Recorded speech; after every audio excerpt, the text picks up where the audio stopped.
গতকাল মঙ্গলবার ছিল শিল্পী সমিতির নবনির্বাচিত কমিটির দায়িত্ব বুঝে নেয়ার দিন। তাই শপথও নিয়েছেন প্রত্যেক সদস্য। বিকেলে শপথ গ্রহণ অনুষ্ঠান শেষে হঠাৎ উত্তপ্ত হয়ে ওঠে এফডিসি প্রাঙ্গণ। মারামারি, ধস্তাধস্তি, চেয়ার ছোড়াছুড়ি আর হট্টগোলে বিব্রতকর পরিস্থিতির মুখে পড়েন সংবাদ সংগ্রহ করতে যাওয়া গণমাধ্যম কর্মীরা। নতুন কমিটির শপথের পর এমন ঘটনার জন্য হয়তো প্রস্তুত ছিলেন না কেউই। কারণ এই কমিটির সংবাদ সংগ্রহে সেখানে গিয়েছিলেন একদল বিনোদন সাংবাদিক। জানা গেছে, শিল্পী সমিতির সদস্য খল অভিনেতা শিবা শানুর সঙ্গে ইউটিউবারদের বাকবিতণ্ডা শুরু হয়। এক সময় পুরো পরিস্থিতি চলে যায় নিয়ন্ত্রণের বাইরে।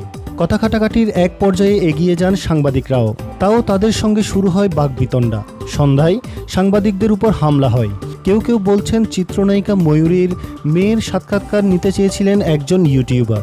ময়ূরীর মেয়ে সাক্ষাৎকার দিতে অনীহা প্রকাশ করলে পাশে দাঁড়িয়ে থাকা খল অভিনেতা শিবা শানু বিষয়টি নিয়ে কথা বলতে এগিয়ে আসেন। তিনি এই প্রশ্নকর্তার কাছে জানতে চান, তুমি সাংবাদিক নাকি ইউটিউবার? এরপর ওই প্রশ্নকর্তাকে এফডিসি থেকে বের হয়ে যেতে বলেন।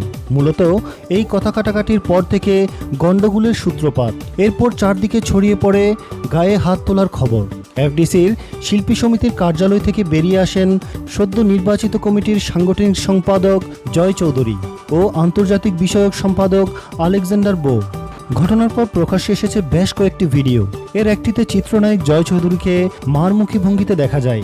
তিনি প্রকাশ্যে অযোগ্য ভাষায় সাংবাদিক ও ইউটিউবারদের কথা বলে গালাগালি করেন। এরপর ঘটনা নিয়ন্ত্রণের বাইরে চলে যায়। বিভিন্ন ভিডিও ফুটেজ দেখে দেখা গেছে জয় চৌধুরীর হাতে লাঠির মতো কিছু একটা ছিল। এফডিসির শিল্পী সমিতির অফিস সহকারী জামালকেও দেখা গেছে চেয়ার ছুঁড়ে মারতে। চলচ্চিত্রের ফাইটার গ্রুপের একটি অংশ এই হামলায় অংশ নিয়েছে। এরপর পুরো এলাকায় অস্থিরতা বিরাজ করে। পরিস্থিতি পুরো নিয়ন্ত্রণের বাইরে চলে যায়।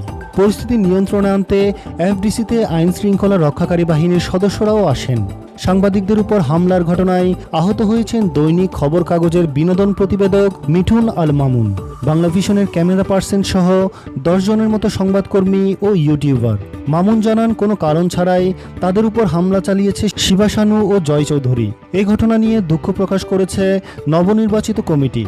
সমিতির সভাপতি মিশা সওদাগর ও সাধারণ সম্পাদক মনোয়ার হোসেন ডিপজলের পক্ষ থেকে একটি চিঠিও পাঠানো হয়েছে। পাশাপাশি যত দ্রুত সম্ভব এই ঘটনার দায়ী ব্যক্তিদের বিরুদ্ধে প্রয়োজনীয় ব্যবস্থা নেওয়ার অঙ্গীকারও করেছে সংগঠনটি। বন্ধুরা, সব ভিডিও এবং তথ্য পর্যালোচনা করে কাদের আপনাদের দায়ী বলে মনে হয়? শিল্পী সমিতি নাকি ইউটিউবার এবং সাংবাদিকদের? তা কমেন্ট বক্সে লিখে জানাতে ভুলবেন না। এবং যারা এখনো আমাদের চ্যানেলটি সাবস্ক্রাইব করেননি, চ্যানেলটি সাবস্ক্রাইব করে পাশে থাকা বেল বাটনটি অন করে দিন।